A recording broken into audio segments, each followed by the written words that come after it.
Hello everyone and welcome back to my channel Edmund Mindaros.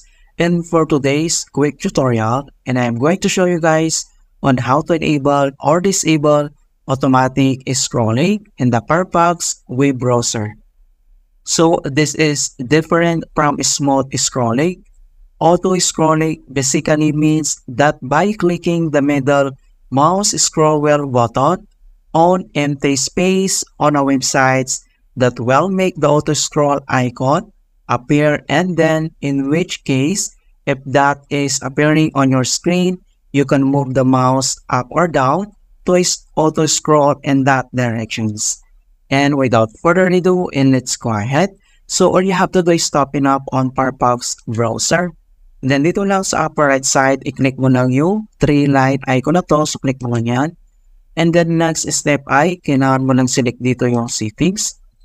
And then dito sa settings, and then dito lang sa right side, ay kailangan mo na mag-scroll down at i-locate mo yung browsing. Alright? So, scroll lang tayo. Okay, so kung paano ba natin enable or disable yung auto scrolling. So, dito sa browsing, under ito ay makikita mo kaagad dito yung use auto scrolling. Okay? So, kapag naka-check tong box, ibig sabihin naka-enable siya.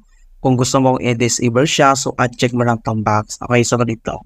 Right? So, gusto mong i-enable, check mo lang itong box. Ganito siya. Okay, so ganun lang po ka-simply on how to enable or disable auto-scrolling in the Firefox browser. And please don't forget to like this video, subscribe to my channel for more quality content. Thank you guys, and see you in my next tutorial.